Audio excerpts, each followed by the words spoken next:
Mai avem o lună de mentorat din cele 4, Da, dar tu ai bifat tot acolo și zici că vrei să mai rămâi. De ce? da. Pentru că de fiecare dată eu descoper altceva, deși aud un exercițiu sau o temă vorbită de tine, de 2 ori, eu de 2 ori o aud diferit. Pentru că nu surprind, nu prind chiar tot și de fiecare dată, uite, de asta cum mi-a scăpat oare? Cum mi-a scăpat? Că doar am mai auzit-o. Dar Mm. e altă percepție, e în ziua aceea diferită decât am auzit-o înainte și de-aia nu vreau să pierd nimic. Nu vreau să pierd și îmi place foarte mult mediul în care mă aflu, pentru că femeile din mentorat sunt femei deosebite și din domenii diferite, da? Și totuși avem ceva în comun acolo. Vrem să învățăm aceleași lucruri. Și de aceea vreau să rămân, pentru mediu și pentru cunoașterea pe care sunt sigură că poți să ne-o dai. Ești din prea plinul tău. Trebuie să ne Mulțumesc, dai și nouă. mulțumesc Entuziasm îmi place foarte mult. A doua zi te imit, merg la școală și sunt Corina Nechita. Da.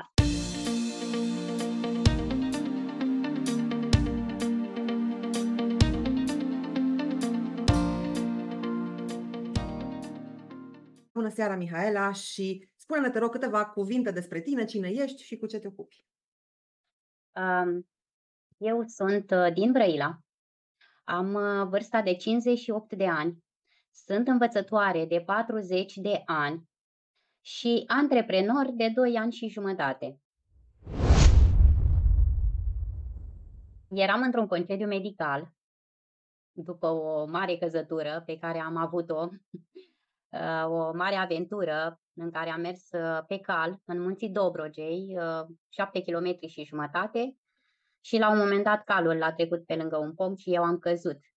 Și chiar mă gândeam, oare ce minune o să se întâmple în viața mea, așa, când stau eu în concediu medical, neînvățată să stau. Și atunci am avut timp să navighez pe Facebook, am intrat pe Facebook și te-am întâlnit pe tine. Și am auzit acolo 2 cuvinte, claritate și direcție. Pentru că la momentul respectiv eu nu știam dacă să mai continui cumva pe partea asta de antreprenoriat sau să mă opresc. Nu eram sigură că sunt foarte bună. Și m-am gândit că tu ești persoana potrivită care să-mi dea o direcție, care să-mi dea claritate și să mă facă să înțeleg dacă trebuie să merg înainte sau trebuie să rămân acolo. Ce s-a întâmplat în sfera comunicării pentru tine? Cum crezi tu că este acum comunicarea ta cu ceilalți față de începutul anului, să spunem, sau față de perioada în care nu ai fost în mentorat și în Weekend VIP? Da. Nu numai că m-a ajutat pe mine, însă aceste metode de comunicare non-violentă am explicat și în ședințele cu părinții. Deci le-am făcut și desenul cu inimioara, cu capul, cu văd, îmi doresc, ce poți să faci tu. Le-am învățat și pe fetele mele de la After, că nu numai că am continuat cu After School-ul, dar mi-am mărit și echipa. Am acum 2 angajate. Și ele au acei omuleți desenați undeva și prinși acolo, într-un loc, ca să nu uite să folosească acea comunicare. Mama mea îmi spune că sunt mult mai calmă și mult mai liniștită. M-a lăudat la copiii mei. Mama voastră nu mai este nervoasă, mama voastră vorbește foarte frumos cu mine, deci și la serviciu, și la after school, și acasă se observă o schimbare. Da, o mare schimbare. Ce, ce Și sunt frumos foarte este! atentă când îmi aleg cuvintele, sunt foarte atentă la poziția corpului, Mhm. cum stau când vorbesc, cum scot cuvintele, la tonul pe care îl folosesc, tot. Și mă străduiesc, exersez zi de zi. Atunci când mă surprind că greșesc sau că nu fac asta, nu mă mai învinovățesc, ci o iau de la capăt și exersez. Da, am exersat foarte mult. Cred că este cursul pe care l-am făcut acum, pentru că în ultimii ani am făcut mai multe cursuri, dar este cursul la care am exersat cel mai mult. Am fost cea mai disciplinată elevă în acest curs. atunci când sunt mai ocupată, atunci scriu cel mai mult în jurnalul de recunoștință. Și pentru că nu dovedesc să scriu doar acasă, că acasă am așa un jurnal colorat cu biluțe frumoase, mi-am cumpărat carnețele și am un carnețel cu sclipici pe care îl țin în poșetă, un carnețel cu floricele pe care îl țin pe catedră și mai am un carnețel la fel de frumos pe care îl am în mașină, în partea dreaptă. Când sunt blocaje pe drum sau sunt cozi la semafor, eu repede scriu 2-3 lucruri de recunoștință în acele carnețele. Deci acum am ajuns să scriu din ce în ce mai mult și din ce în ce, și găsesc, nu există scuze că nu ai timp, ci există soluții. Și eu mi-am găsit aceste soluții. Carnețelul de la școală, carnețelul din mașină, carnețelul din poșetă și profit de orice timp liber în care să nu îmi scoară gândul la lucruri negative, ci doar la lucruri bune, pozitive, care mă împlinesc și care îmi aduc o vibrație foarte bună. Știu să-mi organizez timpul, pentru că dacă eu nu mi organizez timpul, alții îmi ocupă mie timpul. Iar munca, așa cum spuneai și tu, este ca un gaz. Și la muncă trebuie să punem limită. Sigur că da. Acum sunt mult mai organizată, sunt foarte disciplinată, mă trezesc la 5 dimineața, doresc să fac și eu parte din grupul acela, mă trezesc la 5 dimineața, seara mă culc de vreme, întotdeauna 12 era ora mea de culcare, acum e 10 ora de culcare. Da. Eu acum văd binele din fiecare om, din fiecare colegă, îmi văd colegele altfel și dacă mă surprind cumva judecând, imediat găsesc ceva, un lucru bun despre persoana respectivă. Și nu mă învinovățesc, zic, Mihaela, iar ai criticat, dar tu ești un om bun. Ia să vedem, ce vezi tu bun la colega aceasta? Și imediat îi găsesc o calitate fizică sau morală pe care să o apreciez la persoana respectivă și nu mai judec, tot mă surprind, că deloc nu se poate, dar foarte puțin în comparație cu vremea trecută, dinainte de mentorat. Foarte puțin judec.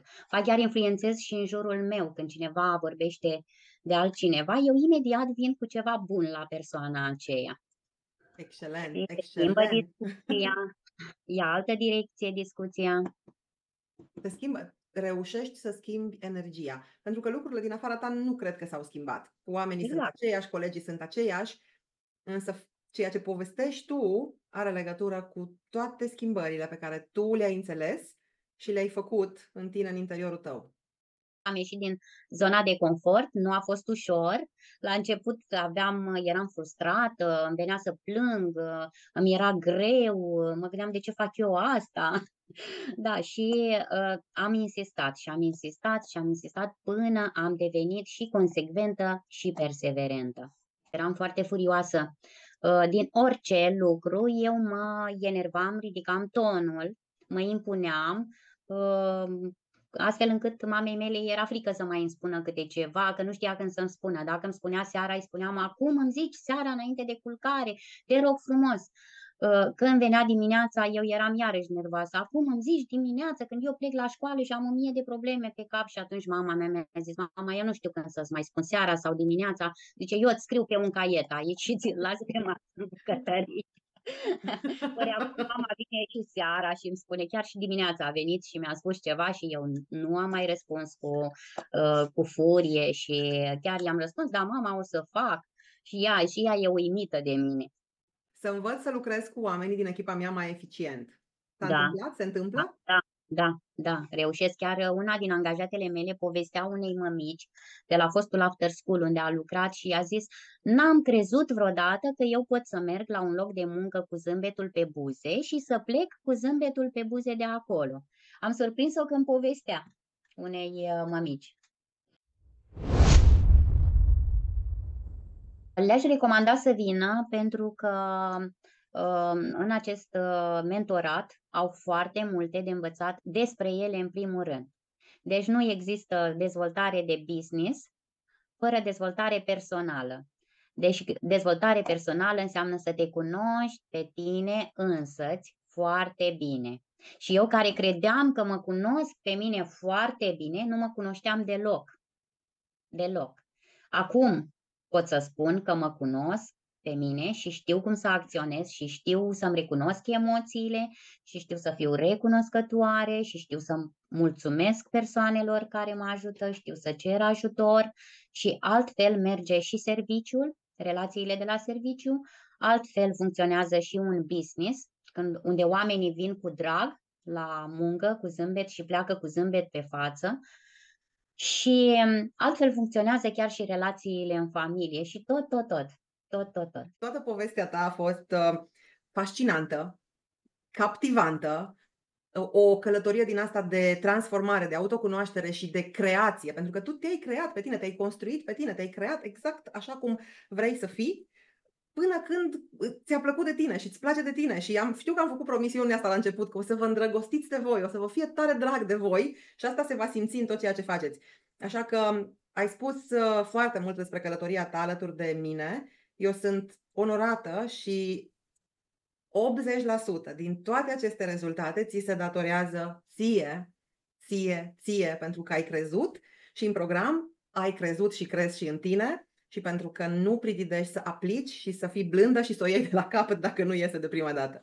Așa că oricine își dorește ceea ce a auzit în această seară de la eu îi zic draga doamnă cu calul, draga doamnă Mihaela Teșileanu, vă aștept cu mare drag să mă contactați, să veniți să ne cunoaștem într-un Zoom, să vedem dacă rezonăm și dacă putem să lucrăm împreună, de ce nu, cu mare drag și cu mare bucurie.